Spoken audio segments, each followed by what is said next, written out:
Welcome once again to GamEntropy, where we ask the question of what makes a game tick. Data saving.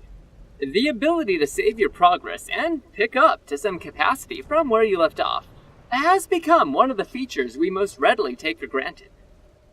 Don't believe me? Never really thought about it.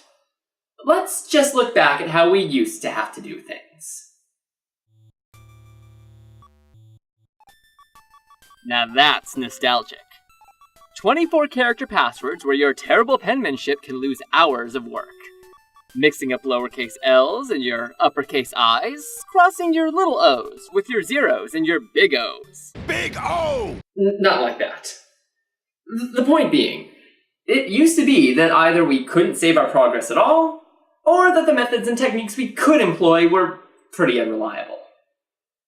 Short of employing secret controller techniques, oftentimes we had to die every time we wanted to take a break, which, depending on where in the game and how well you were doing, could become readily grueling in its own right. And then, when you picked up again, you'd find your health like this. Or like this. And you had to spend time farming health before you would set off once again.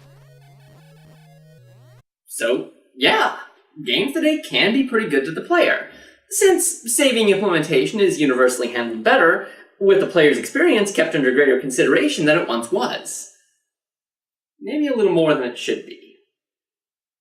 If there's one problem that games of today seem to face in this regard, it's a diminishing appreciation for how progress saving affects user experience. With many games designed primarily to minimize player frustration, something about the experience is potentially lost along the way, as well as creating new problems. As such, we're going to talk about the value of save restrictions and conditions, and what that can mean for the game experience. One aspect of design that makes a game what it is are the conditions under which the player is expected to complete a prescribed challenge. These conditions will often include a capacity under which the player can fail and try again, which accounts for errors in player action under which both the character is hurt or killed outright. While allowing the player the means to pick up roughly where they left off, relying on player death as a clear avenue to facilitate resumed play was somewhat of a faulty avenue, as it required the player to fail in order to be allowed a break. It's unsurprising then that as time went on, experiments with objective-based save conditions were the natural evolution in building larger titles, while allowing the player the means to more comfortably pick up where they left off. Considering that the original games in the Mario series didn't allow the player to save at all and required the player to start over at square one every time they booted up their system, it makes sense that challenge is something that would need to be considered, as saving the player's progress after every level could potentially gut the experience. One of the problems that the Mario series, and other games like them, ultimately faced was the reliance on extra lives.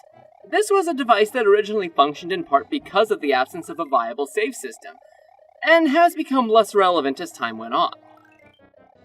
Simultaneously, a shift towards a more open game world has worked against the Mario titles, as the requirement that a player clear a challenging level is easily undermined when one can backtrack to the nearest easy exit. It feels as though with recent entries, Nintendo has all but given up trying to better reconcile their save system with Mario titles that make it easier and easier for the player to rack up extra lives without any real effort. The evolution of the Mario entries and how they've conducted the player's ability to save their progress is endemic of save philosophies in many games to date. There's been an increased focus on making save data friendlier to the player rather than the experience, largely in the name of downplaying the risk of repetition, frustration, and the possibility of failure that are supposed to come with challenge. In many cases, save points have often been the best friend of the gamer, looking for both genuine challenge and memorable experience. Classic survival horror employed save point restrictions, either controlling the player's ability to use these havens in a constrained environment, or by creating a world large enough that by the time the player reaches the next save point, it could serve as welcome relief after a harrowing experience. Part of the survival horror experience depended greatly on the tension that comes with managing health and resources. Allowing the player the capacity to choose to save while in a bad state is part of what once complemented the tension of the atmosphere. These changes have reflected badly on modern survival horror, for what few developers are still willing to attempt the genre. Konami's Silent Hill Downpour, a title with a share of good ideas built into it, is badly undermined by relying on a checkpoint system, saving the player's progress systematically as they continue through. The use of checkpoints as guaranteed saves works against the experience in many ways. Survival horror depends as heavily on consequence as it does on ambience, and the elimination of the player's conscious ability to save, to overlook a save point, to backtrack in order to save. Removing all these things takes away from the variables of individual experience. Coupled with this are the problems of technical design, where an overly forgiving system becomes a mask for bad play balancing, resulting in foes who are unreasonably frustrating or annoying to deal with on the pretense that if the player ever dies, it's no big loss. Death, what should be the biggest loss in almost any given title, has increasingly been treated not as part of the challenge, but as an inconvenience to be put aside. Now, it could be argued that by limiting save points, and thus the safe haven rooms that they require, the tension in a horror title should theoretically be amped up. In that case, I would actually argue that such elimination has had the opposite effect, as both it risks fatiguing the player, as well as denying the player the apprehension that comes with having to step back out, away from safety, and to face, once more, the terror just beyond. This isn't to suggest that checkpoint-based systems are inherently bad and always undermine gameplay. Autosave can greatly support games whose primary focus is player choice, especially when coupled with design that requires the player to make uncertain or potentially disastrous decisions. Using this device in a story of this design demands that players commit to their actions, for better or for worse, when allowing the player to reset or reload would erode the experience. I shot him. Yep. Looks like you did. The problem, rather, is that checkpoint systems are often relied upon in games that either shouldn't need them or even want them. Not only does the checkpoint-based system provide a greater degree of hand-holding than the player might want or need, it can also create a considerable amount of frustration when the use of such a system informs the player only the data has been saved, without allowing them to know what exactly has been saved or where they'll start again. This can become a major problem when a non-obtrusive save indicator becomes easy to overlook, and is coupled with a game whose structure has been laid out in a way that may or may not be conducive with the player's expectations. Consider Dead Space 3, where it's not uncommon to find oneself in a frantic encounter. Upon survival, one would expect the autosave to record their progress. Going on after the depicted event allows the player to engage in a side quest and, supposing the player opts to quit out in the middle of said quest, they might find themselves resuming back much earlier than they have every right to expect, resulting in a share of lost playtime not because of player failure, but because of an unreliable and uninformative save system. Checkpoint-based save systems are admittedly not my friends. They're often over-relied upon, creating circumstances where the player is encouraged to be passive rather than active in part of the game experience. Save points can serve two valuable functions. The first is as a gauge for the relative difficulty of the game experience, as measured by the distance between one rest stop and the next. The second, however, is as a place to fall back, where the player is given the opportunity to sacrifice terrain progress to preserve character growth, requiring the involved choice of whether to take the chance and keep going, or to retreat and have a longer journey ahead. When we remove this feature as a tangible facet of the game and place saving control solely in the player's hands, there are obvious problems that can come along with this. If the player is allowed to save freely, then that includes the capacity to save obsessively. Both challenge and atmosphere are bound to suffer as a result, as the player's response to the game's surprises rapidly become canned, when the ability to reload and undo any missteps is both available and constantly employed. The other problem with this is that it creates an incongruity in sequencing, allowing the player to potentially get themselves killed or otherwise trapped in a way that they cannot escape.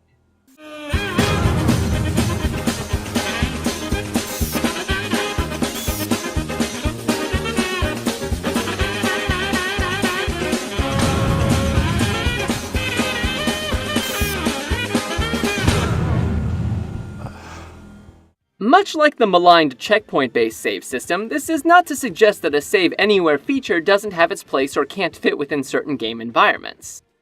If the world is large enough that the player is routinely expected to get lost within it, having to hunt down a save point every time one wants to record their progress may in fact impede the experience rather than enhance it. Xenoblade Chronicles, as currently represented, is also designed in such a way that the loss of progress is largely moot. There are simply obstacles in the game that the player either can currently overcome, or cannot yet, and they will fall back to a nearby location should the player fail.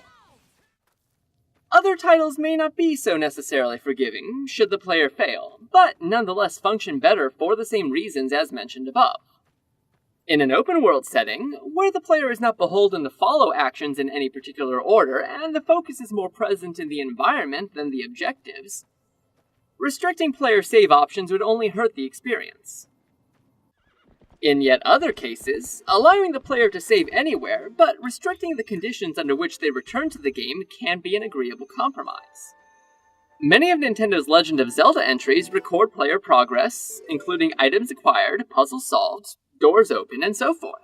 Yet the player is returned every time to a default location, oftentimes a major hub area, or the beginning of whatever dungeon they're currently exploring. The size of the environment is an important factor with this approach, as it shouldn't take more than a few minutes for the player to pick back up where they left off.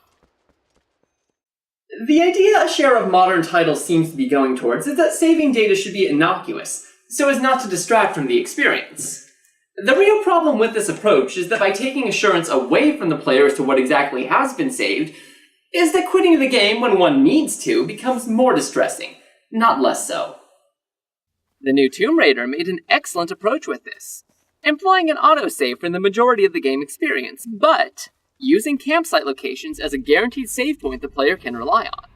By creating a secure marker, the player who wants more certainty as to where exactly they'll pick up can play until reaching one of these locations, and get the peace of mind that a flickering icon in the corner can't by itself guarantee. At the same time, we don't need to deter from save systems, as though there's something embarrassing that games need to hide. How a game uses the save system, as part of the world, can complement the experience a great deal. Konami's Metal Gear Solid games have been putting a face on the saving process for a long time, granting Snake an ally who would record his data. The best part of some of these characters was that they could be compelling enough that the player would want to keep saving, even after they did so, in order to hear a few more things that the character might have to tell them.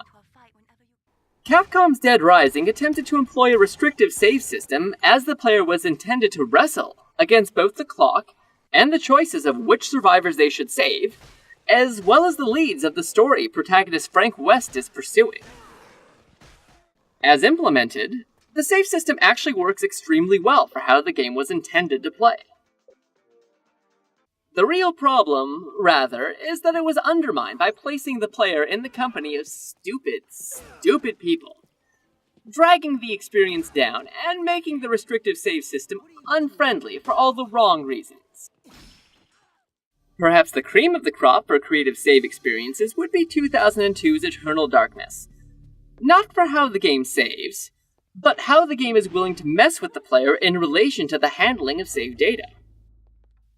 Eternal Darkness will feign it resetting on the player, and likewise will motion to delete one save file without warning. The threat of losing data and progress are played cleverly against the player, taking the game's touted insanity effects outside of the immediate game world and into the interface. This isn't really happening. In both cases, the data itself and the player's progress are left untouched.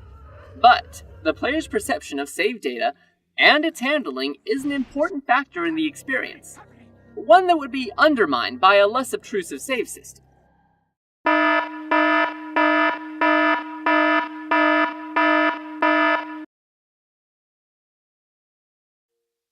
One of the finest examples you'll find in gaming, though, is Square Enix's Nier, which turns its Zelda-esque save system into more than just part of the experience, but the very climax of the story.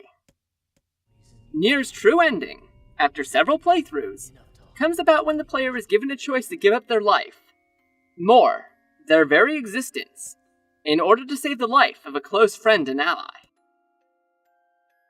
And when they mean give up your existence, they're not joking. I mean, really not joking.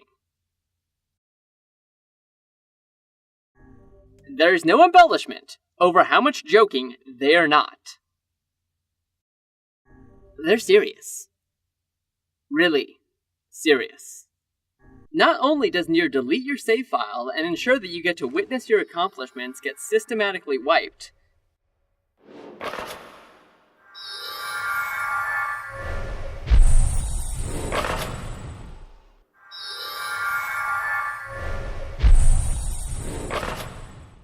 before your final record is struck from existence,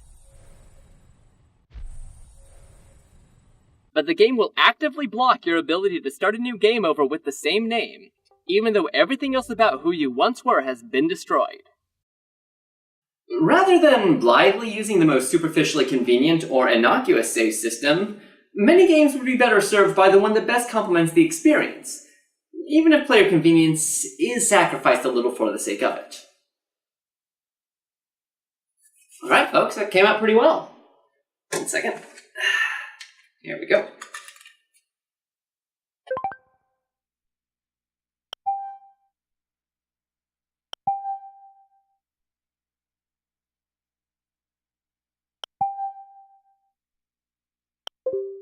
Alright, cool. And we're done. Yeah, we can just pick up there next time. If we feel like it.